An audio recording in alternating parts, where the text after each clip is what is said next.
코로나19 환자가 이틀 만에 다시 600명대로 치솟으면서 기세가 꺾이지 않고 있습니다.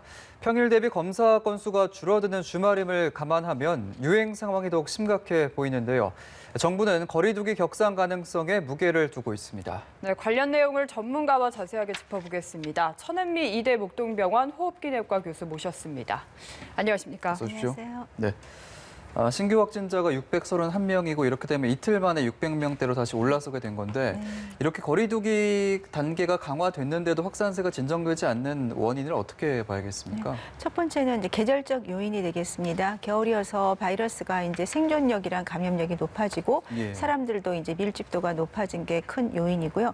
두 번째는 10월에 이제 거리두기를 격상을 안 하고 하향을 시켰거든요. 근데 그 시기가 좀 맞질 않았습니다. 예. 겨울이었고 이런 상태에서 조금 하향을 단계를 내린 상태인데 사실 또 격상 단계도 우리가 기준이 되었지만 계속 지금 올리질 않고 있는 단계여서 거리두기의 조절이 조금 부족했다.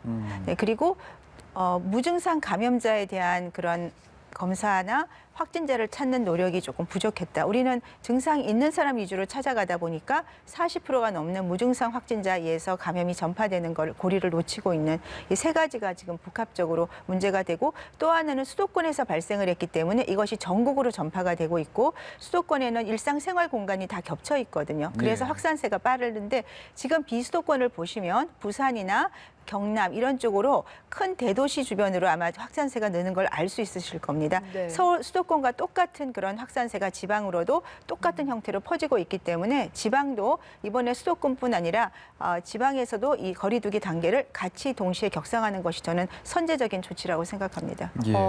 지난 주말에도 이제 방역 당국이 거리두기 격상 여부를 논의를 했는데 이제 아직은 그래도 좀 더 지켜봐야 한다로 결론을 내렸거든요. 근데 오늘도 역시 이제 거리두기 격상 여부를 논의를 하게 됩니다. 이제 만약에 이제 말씀하신 대로 격상을 한다면 현행 2+ 알파보다는 뭐가 달라지는 건지도 궁금해지거든요. 네, 우리가 2단계에서 2.5단계로 올라갈 때 가장 달라지는 거는 이제 모이는 인원수가 달라지죠. 모임 행사, 결혼식, 장례식이 100명에서 50명 이하로 줄게 되고요. 예. 또 하나는 이제 교통수단 같은 경우도 뭐 KTX나 고속버스를 50% 이내로 예매를 해야 되고 스포츠 관중도 10%에서 무관중 경기를 가게 됩니다.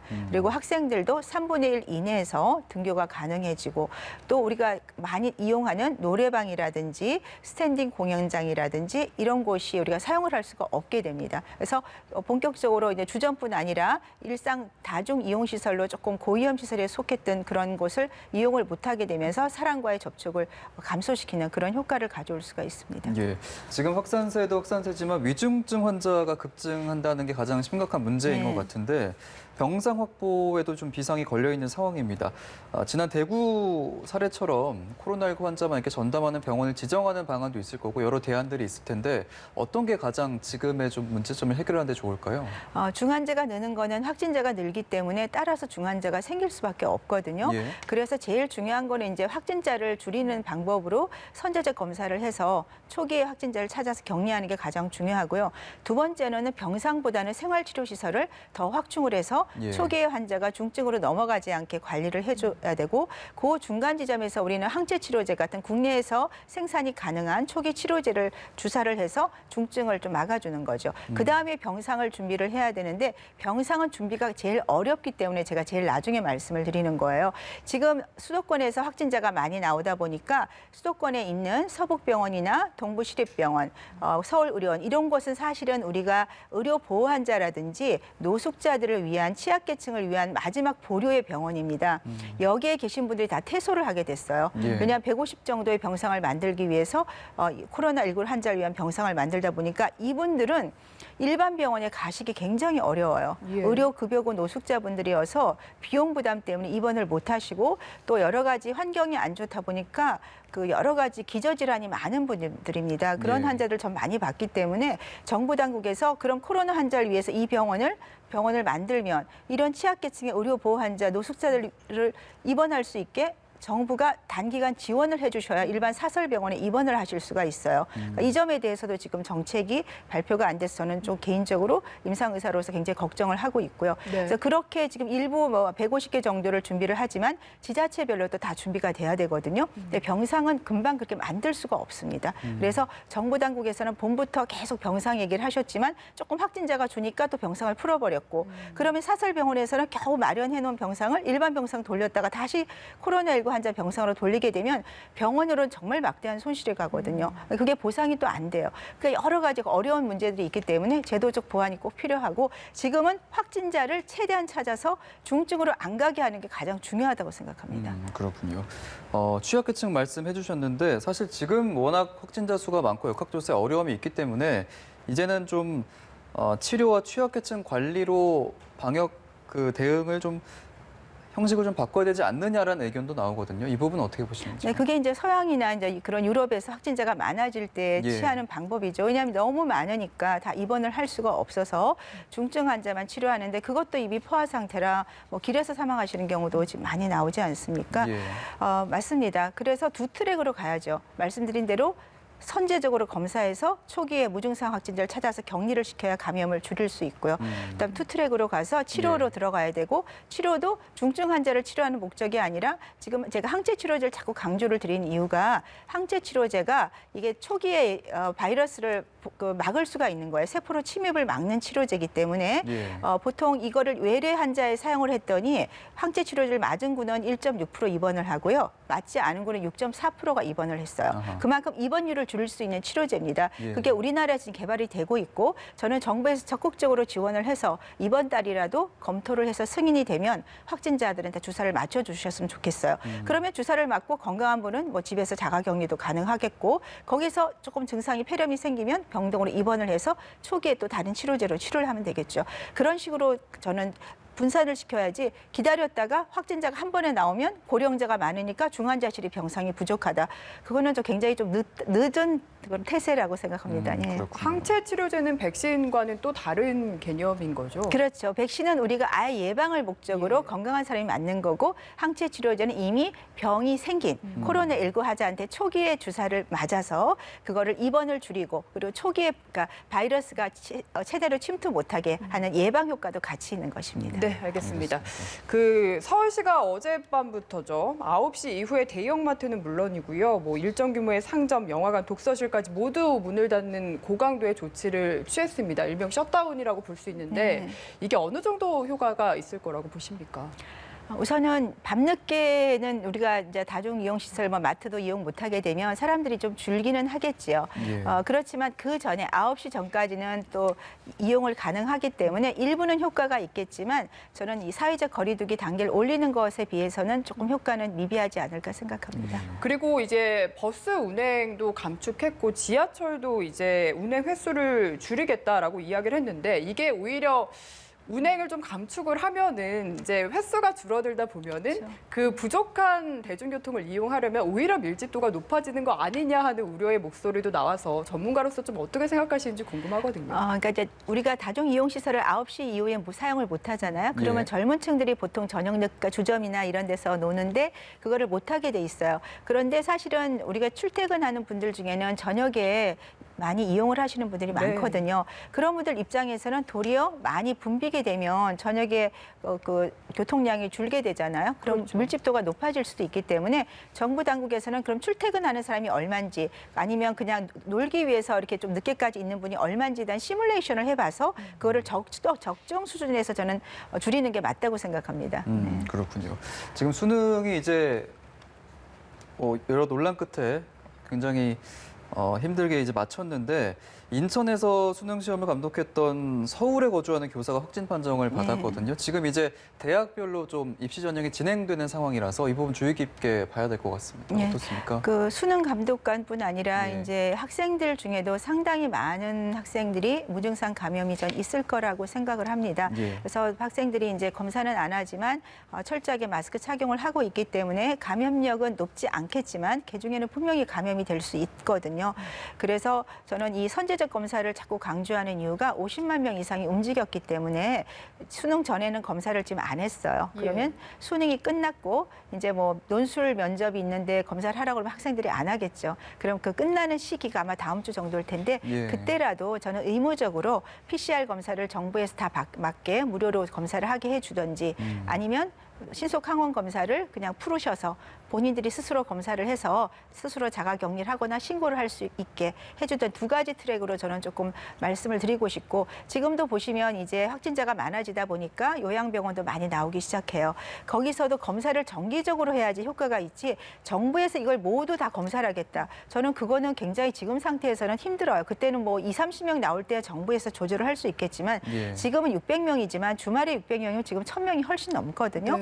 그런 상태에서 요양병원에서 확진자가 쏟아지기 시작하면 정부 당국은 중환자 조절을 할 수가 없습니다. 그래서 그 사이언스 연구지 이런 데 보면 어떻게 나오냐면 신속 항원 검사가 정확도는 분명히 떨어집니다. 영국에서 이제 슬로바키아 그 사례를 보고 리버풀에서 했어요. 그랬더니 아무래도 PCR 검사보다는 이게 바이러스가 많을 때는 95% 가까이 나오지만 바이러스가 적으면 낮게 나와요. 절반 이상이 놓칠 수도 있지만 검사를 안 하는 것보다 50% 이상 잡아내는 거거든요.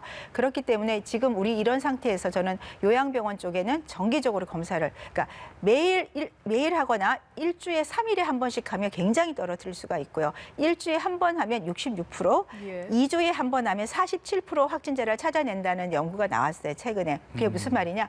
자주 하는 그 효과가 정확도보다 매스, 대중적으로 검사할 때 훨씬 유용하다는 얘기예요. 그러니까 PCR 검사를 대체할 수는 없지만 PCR 검사가 할 수 없는 매스, 대중 스크린에는 분명히 도움이 되고 특히 요양병원이나 학원이나 학교나 군대 이런 쪽에서는 우리가 무증상 감염이 대단히 많거든요. 그거를 스크린하는데 저는 꼭 이 검사를 같이 보조수단으로 썼으면 좋겠습니다. 그 수능을 치른 수험생 그리고 학부모들 관련해서 조금 더 이야기를 해보자면 이제 수능을 치르면서 대규모 인구 이동이 있었다라고 이야기를 해주셨고 더 걱정이 되는 부분이 이제 다음 주부터 대학별 구사가 또 진행이 되기 때문에 이게 지역 간에 또 인구 이동이 그렇습니다. 추가적으로 일어나서 또 증상도 10대들은 많이 없지 않습니까? 그래서 추가적으로 또 감염이 많이 일어나지 않을까 하는 부분을 또 어떻게 잡아낼까, 어떻게 좀 해야 된다고 보십니까? 본인이 검사를 하지 않으면 찾을 수가 없고요. 지금도 검사를 다 무료로 하지는 않기 때문에 아마 검사가 어려울 겁니다. 말씀하신 대로 수도권에 있기만 해도 딴 데 가면 감염자가 나오는 정도로 수도권에는 확진자가 많다는 얘기거든요. 그러면 지방에서도 분명히 감염자가 나올 수가 있죠. 우리 수험생들이나 부모님들이 사실 감염을 시킬 수 있는 요인은 본인이 무증상인 경우 식사할 때 마스크 벗을 때 그죠? 그때 대화할 때이기 때문에 그러한 경우는 가능하면 본인들이 숙소를 마련을 하셨을 거예요. 거기에서 포장으로 식사를 해주시면 좋을 것 같고요. 대중 식당이나 그런 이용을 조금 자제를 해주시면 그나마 조금 감염을 막을 수 있지 않을까 생각합니다. 지금 상황이 이렇다 보니까 이제 연말에 가장 큰 행사인 보신각 타종 행사가 이제 67년 만에 처음으로 취소가 됐고 뭐 여러 행사들도 축소되거나 취소될 전망인데 뭐 이런 조치들도 물론 중요하겠지만 개인들이 방역 수칙을 지키는 게 가장 좀 연말연시에 중요한 부분일 것 같습니다. 네, 어떻게 맞습니다. 보십니까? 이번 연말은 사실 모임을 거의 못 하시는 아마 정말 기억나는 그런 한 해가 될 것 같아요. 그렇지만 지금 서울의 수도권을 보시면 어디서 누가 감염되는지를 알 수가 없습니다. 다 서로가 감염원을 갖고 있다고 생각할 수 있기 때문에 최대한 모임은 안 해야 되겠죠. 정부에서도 이런 모임을 할 수 있는 뭐 타종도 조금 뭐 온라인으로 보여주시고 이렇게 한다고 하니까 국민들 입장에서는 모임 자제 그리고 뭐 마스크 착용은 철저히 잘 해주실 거고 마스크도 조금 가능하면 하루나 이틀에 한 번씩은 좀 새로 갈아주시는 게 왜냐하면 묻은 거를 손으로 만지면서 본인도 모르게 접촉 감염을 유발할 수 있고요. 그리고 가족들 중에는 조금이라도 증상이 있으면 검사를 받는데 이 코로나19는 증상이 생긴 경우에는 사실은 이미 다 감염을 시켰다고 생각을 하시면 되기 때문에 그 전에 좀 검사를 할 수 있는 그런 정책이 좀 꼭 필요하다고 생각합니다. 마스크를 워낙 이제 오래 쓰다 보니까 좀 자주 재활용을 하게 되는 것 같아서 네, 다시 한번 경각심을 가져야 될 것 같습니다.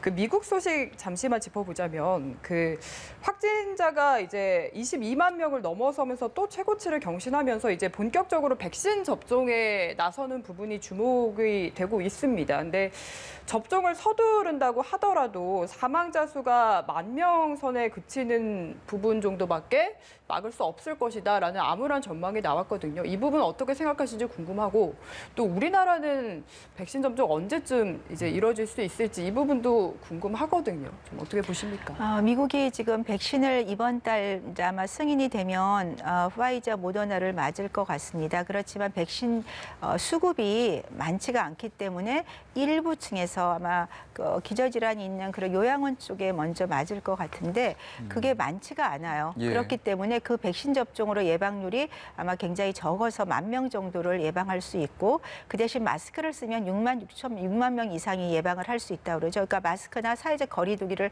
계속 진행을 하면서 아마 3월까지는 사망자가 나올 거를 지금 그냥 알고 있는 것 같아요. 알고서 그거에 대해 대처를 해야 된다고 생각하고 그래서 최대한 백신에 대해서 지금 굉장히 빠른 패스트트랙을 이용을 해서 백신 수급을 하고 있는 거고요.